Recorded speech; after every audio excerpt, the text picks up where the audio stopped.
स्वागत है दोस्तों। आज के मुख्य समाचार में आज देश और दुनिया से कई अहम और बड़ी खबर आ रही है। बात करेंगे हर खबर पर विस्तार से। जबरन चुप कराने और देशद्रोही बताने का चलन लोकतंत्र पर पड़ेगा भारी, खड़गे बोले। संसद को बनाया गया युद्ध का अखाड़ा। वहीं अगली बड़ी खबर में आपको बताएंगे असद अहमद के इनकाउंटर की न्यायिक जांच हो। डॉक्टर एसटी हसन का बड़ा बयान। एक और बड़ी अपडेट, बीजेपी को वोट न देने की खुली सभा में शपथ। बंजारा पुजारे के खिलाफ आचार संहिता का मामला दर्ज। इसी के साथ अगली बड़ी खबर में आपको बताएंगे हरियाणा में खट्टर सरकार के खिलाफ कांग्रेस आक्रामक। भूपेंद्र सिंह हुड्डा ने बीजेपी पर जमकर साधा निशाना। तो चलिए देख लेते आज की पहली बड़ी खबर। जबरन चुप कराने और देशद्रोही बताने का चलन लोकतंत्र पर पड़ेगा भारी, खड़गे बोले।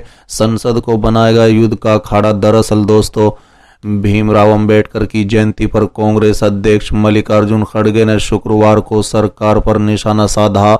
उन्होंने कहा है कि लोगों को जबरन चुप कराना और देशद्रोही बताने का चलन खतरनाक है। ये हमारे लोकतंत्र और संविधान को नष्ट कर देगा। बता दें कि खड़गे ने आरोप लगाते हुए कहा है कि आज संसद के बहस के बजाय युद्ध के अखाड़े में बदल दिया गया है। ये काम विपक्ष द्वारा नहीं बल्कि सत्तारूढ़ दल ने किया है। खड़गे ने डॉक्टर बाबा साहब अम्बेडकर की 132वीं जयंती पर उनके योगदान को याद किया। उन्होंने कहा कि बाबा साहब हमेशा स्वतंत्रता, समानता और न्याय के लिए लोकतांत्रिक सिद्धांतों पर चलने के लिए प्रेरित करते थे। बता दें, खड़गे ने कहा है कि अम्बेडकर आर्थिक और सामाजिक रूप से भारत और समाज के परिवर्तन की प्रति अपनी प्रतिबद्धता के प्रतीक थे। कांग्रेस अध्यक्ष ने कहा है कि हम सभी भारत के संविधान के निर्माता के रूप में उनका बहुत सम्मान करते हैं। उन्होंने बड़ी संख्या में मजबूत संस्थाओं की स्थापना में महत्वपूर्ण भूमिका निभाई और जातिगत भेदभाव, लैंगिक समानता और विभाजनकारी राजनीति को समाप्त करने के लिए कोई महत्वपूर्ण हस्तक्षेप किए। उन्होंने कहा है कि इस समय के प्रमुख अर्थशास्त्री के रूप में अंबेडकर ने भारतीय रिजर्व बैंक की परिकल्पना करके भारत के कृषि, जल संसाधन प्रबंधन और हमारे बैंक क्षेत्र में भी योगदान दिया। खड़गे ने जोर देकर कहा है कि उनकी बेहतरीन विरासत के संरक्षण के लिए निरंतर देखभाल की जरूरत है। चलिए अगली खबर, असद अहमद के इनकाउंटर की न्यायिक जांच हो। डॉक्टर एसटी हसन का बड़ा बयान। दरअसल दोस्तों, मुरादाबाद से लोकसभा से समाजवादी पार्टी के सांसद और सपा सांसद दल के नेता डॉक्टर एसटी हसन ने शुक्रवार को मुरादाबाद में एक टीवी चैनल से बात करते हुए कहा कि अतीक अहमद के बेटे असद अहमद और गुलाम के इनकाउंटर की न्यायिक जांच होनी चाहिए।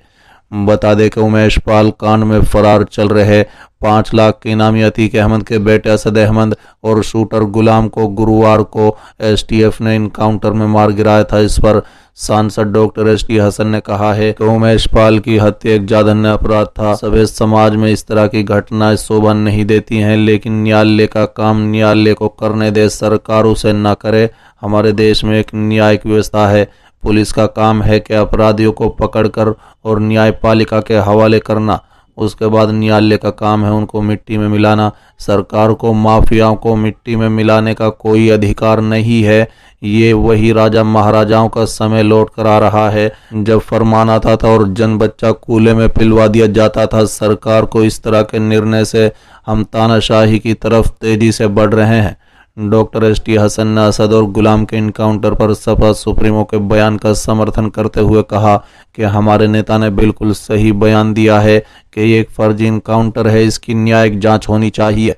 चलिए अगली खबर, बीजेपी को वोट न देने की खुली सभा में शपथ। बंजारा पुजारा के खिलाफ आचार संहिता का मामला दर्ज। दरअसल दोस्तों, कर्नाटक में अगले महीने 10 तारीख को विधानसभा चुनाव होने। इसी बीच लक्ष्मेश्वर तालुक में अदराली के बंजारा समुदाय के पुजारी कुमार महाराज स्वामी के खिलाफ चुनाव आचार संहिता का उल्लंघन करने का मामला दर्ज किया है। दोस्तों, दरअसल बंजारा समुदाय के लोग आंतरिक आरक्षण को लेकर कर्नाटक सरकार के फैसले का विरोध कर रहे हैं। बसवराज बोम्मई के नेतृत्व वाली बीजेपी सरकार द्वारा लागू किए गए आंतरिक आरक्षण का बंजारा समुदाय ये कहते हुए विरोध कर रहे हैं कि सरकार के इस फैसले से उनका कोटा हिस्सा कम हो जाएगा। बता दें कि बंजारा समुदाय के सदस्यों के एक बैठक में पुजारी ने कहा था कि बीजेपी द्वारा शुरू किया गया ये आंतरिक आरक्षण समुदाय के लिए अनुचित है। उन्होंने समुदाय के सदस्यों से होने वाले चुनाव में बीजेपी को वोट नहीं देने की खुली सभा में शपथ लेने को कहा, जिससे जुड़ा एक वीडियो सोशल मीडिया पर वायरल हुआ। बता दें कि लक्ष्मेश्वर पुलिस ने शुक्रवार को बताया कि चुनाव आयोग के उड़न दस्ते के अधिकारी द्वारा मिली शिकायत के आधार पर कुमार महाराज स्वामी जी के खिलाफ मामला दर्ज किया गया है। उन्होंने बताया कि मामले की जांच शुरू कर दी गई है और वो वीडियो भी हाथ लगी है जिसमें स्वामी जी बीजेपी को वोट न देने की शपथ दिलाते हुए सुनाई पड़ रहे हैं। पुलिस ने कहा है कि हम वीडियो की पुष्टि कर रहे हैं और इसके आधार पर जांच की जा रही है। चलिए अगली खबर। हरियाणा में खट्टर सरकार के खिलाफ कांग्रेस आक्रामक। भूपेंद्र सिंह हुड्डा ने बीजेपी पर जमकर साधा निशाना। दरअसल दोस्तों, हरियाणा के पूर्व मुख्यमंत्री भूपेंद्र सिंह हुड्डा ने कहा है कि हमारे पूर्वजों ने देश को आज़ादी दिलाने और संविधान बनाने के लिए अपनी जान दी और अब कांग्रेस संविधान की रक्षा के लिए कोई भी कुर्बानी देगी।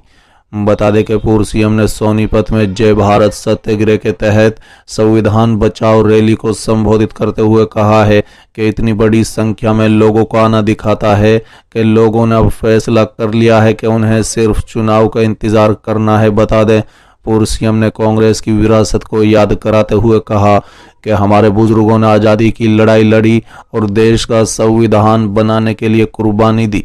बता दें कि मौजूदा हालात में कुछ ताकतें संविधान को कमजोर करना चाहती हैं।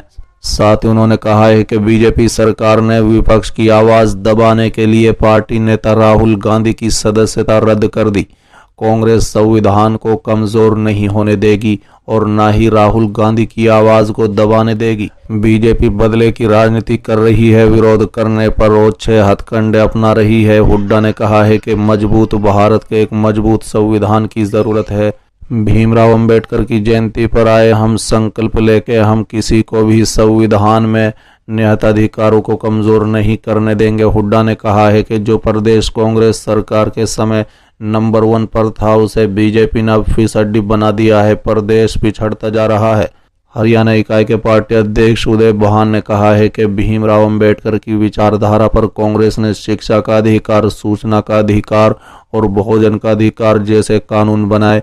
उन्होंने कहा है कि कांग्रेस समाज को कमजोर, पिछड़े, शोषित और वंचित वर्गों के सशक्त बनाने के लिए अनुसूचित जाति और अनुसूचित जनजाति यानी अत्याचार निवारण का अधिनियम लाई।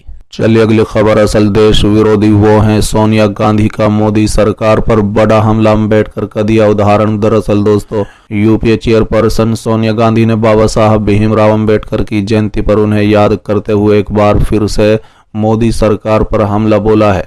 बता दें कि कांग्रेस की पूर्व अध्यक्ष ने कहा है कि आज सरकार एक अभियान के तहत संवैधानिक संस्थाओं का दुरुपयोग और नष्ट करने के साथ ही न्यायपालिका के ऊपर भी दबाव बनाने का आरोप लगाया। बता दें 14 अप्रैल को डॉक्टर भीमराव अंबेडकर की जयंती पर टेलीग्राफ में लिखे एक लेख में सोनिया गांधी ने कहा कि आज बाबा साहब की विरासत का सम्मान करते हुए हमें उनकी दूरदर्शी चेतावनी को याद रखना चाहिए।